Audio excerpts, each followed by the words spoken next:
Hi everybody, I'm going to talk about CPCS. Next slide please, Alison.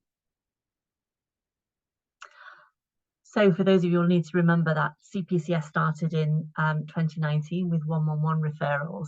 That was for minor illnesses and for urgent medicines. And then in 2021, it went to GP CPCS referrals, and these were just for minor illnesses to help with the GP practice pressures that they were going through at the time, and hopefully helping pharmacists to help give patients support that they need for their conditions. And now we've just actually started to roll out the more recent one of UEC, which is the Urgent and Emergency Care Centres. So these are for minor illnesses and urgent medicines. And in GM, we've just rolled out Rochdale Urgent Care Centre for this service, and they started on the 4th of September. And currently in their first week, I've referred 30 patients or plus 30 patients. I've been referred into pharmacies, so this has been seen as very positive from the Rochdale team. We've had very good feedback from that today, so that's really, really good. And obviously the aim for CPCS in general is to hopefully to re-educate patients so that they know where to go to for their healthcare requirements and needs, as pharmacy is very well fit to match that for them, being on the high street, very more flexible hours, much easier for patients to access than waiting for a GP appointment, particularly if it's only for a minor illness. Next slide please, Alison. Contractual responsibilities. So the contractual responsibilities that you've got here are all laid out here in front of you, but I'll just go through them anyway. Obviously, accepting referrals. The referrals must be available throughout the whole of your full opening hours. The team must constantly check for referrals regularly with their IT systems and NHS mail, at least with their NHS mail a minimum of morning and evening before they close, just so that they can check if anything's there. But certainly from an IT perspective, you obviously, like we said before in previous comments, try and get somebody to nominate it from your team to take responsibility for checking that the IT system that you have in place. And temporary suspensions, obviously, if you have got temporary suspensions within your practice, make sure that the relevant people are all advised and they know where that information is and how those numbers are easily accessible, and have a recorded SOP available. Locums, if you've got locums, there's no reason why a locum couldn't provide this service. I'm going to add something else into this that the others haven't mentioned, in the fact that I think that, if a locum doesn't provide this service, it's actually it's probably going to cause more problems to you as a contractor, because obviously as we're looking at this data, that's causing us issues. If the locums aren't providing it, then it has reflects badly on you as a pharmacy, unfortunately. So do bear that in mind when you're booking your locums, that they need to be aware that they can provide these services. IT support, make sure that obviously you're aware and your team members are aware of how to contact your support team and your IT systems in case you've got any problems with that. And make sure obviously if you have problems, that you're feeding that up to the relevant referral pathways, so that they're aware, GP practices and urgents, whichever referrals that you get through those services. And last for me would be provider pays. Obviously, I'm sure you're all aware that you've all had to nominate somebody for your provider pay. You've got emails from myself if you still haven't nominated somebody, so that you'll need to sort of get on with that if you haven't done in the meantime. Next slide, please, Alison. Overview. So CPCS referrals come from 111. That's the telephony side of things. They also come from 111 online. We've got general practice for minor illness only, and obviously UEC, which we've mentioned already. The referrals from the GP should be contacted by the pharmacy within 2 to 3 hours of receipt of the referral, and referrals that are received by 2:30 must be actioned on the same day. The UEC referrals that are coming from the urgent care centre, slightly differently sent. They are actually the patients are going to present actually at the pharmacy, usually with some form of a letter or a document, piece of paper or something that will say to them that they've been referred. So it's really important that your counter staff are aware that those patients are identified when they actually get to the pharmacy, because they'll have been in the urgent care centre and they're not going to go home from there to make the phone call to come in, which is the same for the other services. They're actually just going to go straight to the pharmacy. So the chances are that they're just going to come through. So you need to make sure that you're identifying those patients.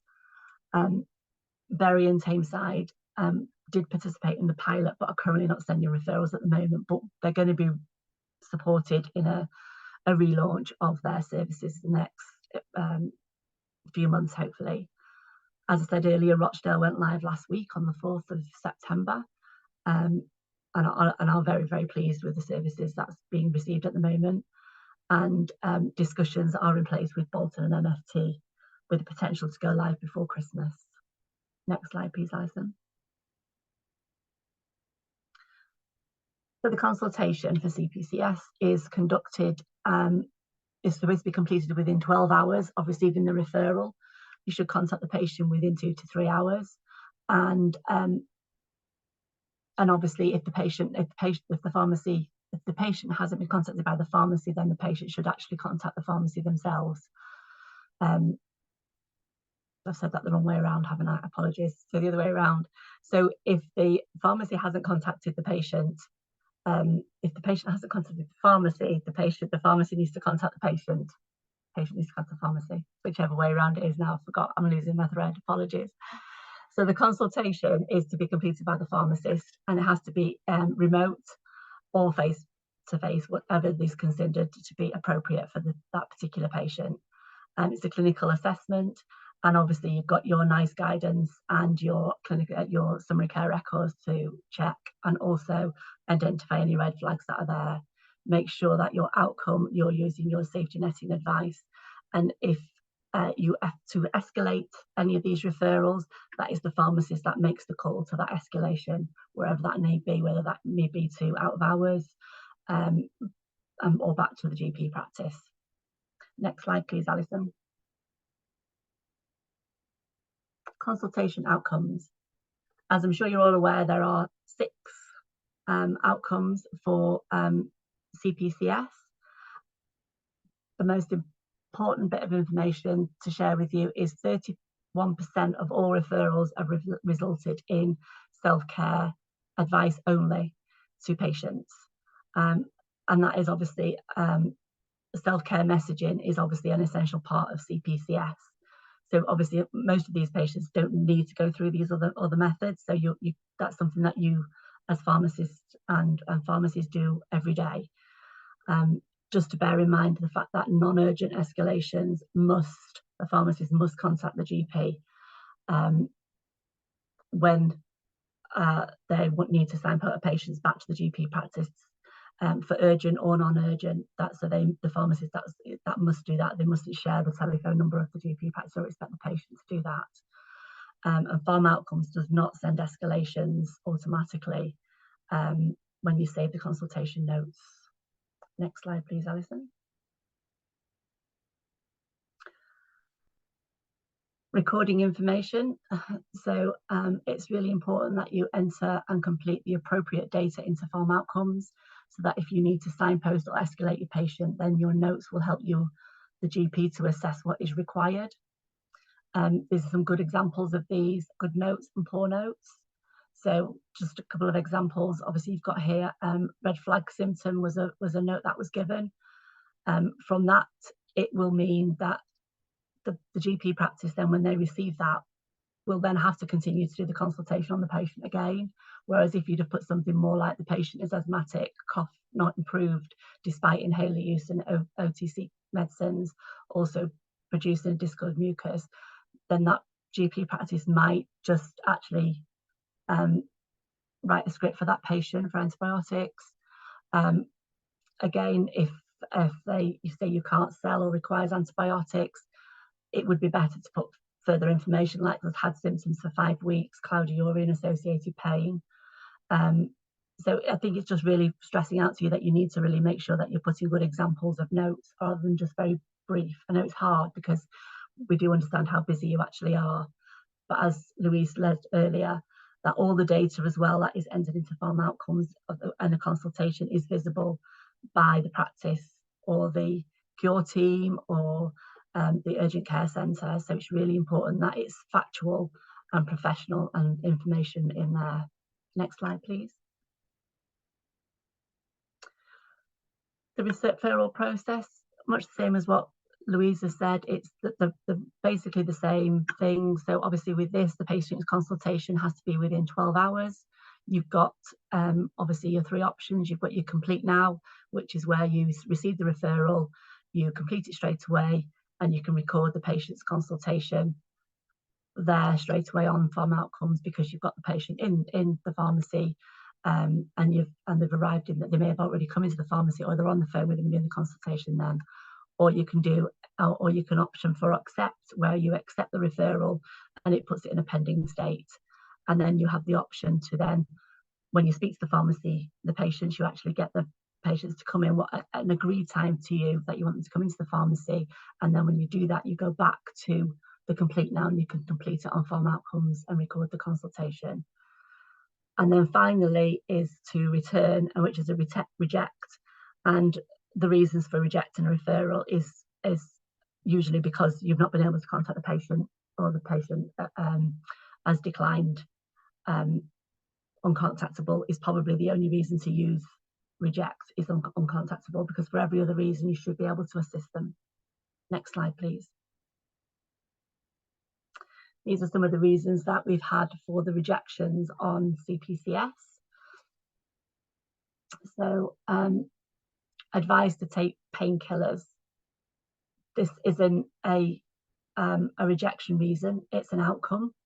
If you've typed in advised to take painkillers, then you've already done the consultation, because you've already advised them to take painkillers. So you've missed out on that fee that you would have received for that purpose.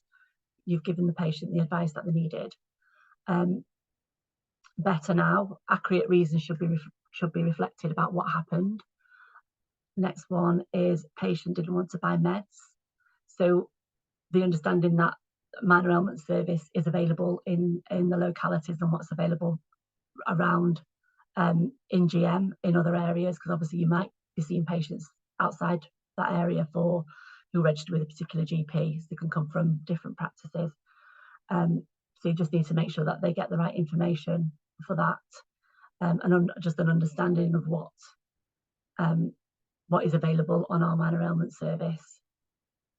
Not completed by locum pharmacist on the day. Again, like we've said, all locums should be providing this service. It does reflect badly on yourselves as a practice if they're not, really. I can't say any more than that, having looked at the data, and I make the phone calls. Needs free drops for the minor ailments scheme, which they don't do here. Will complete the consultation and signpost the patient to where they can access the minor ailment service, or if you don't provide the minor ailment service and it's available in your area, then you'll sign up to the minor ailment service. Should have been a blood pressure check. Make sure you speak to the practice to re-refer the patient to the correct service, and the wrong telephone number was the reasons given.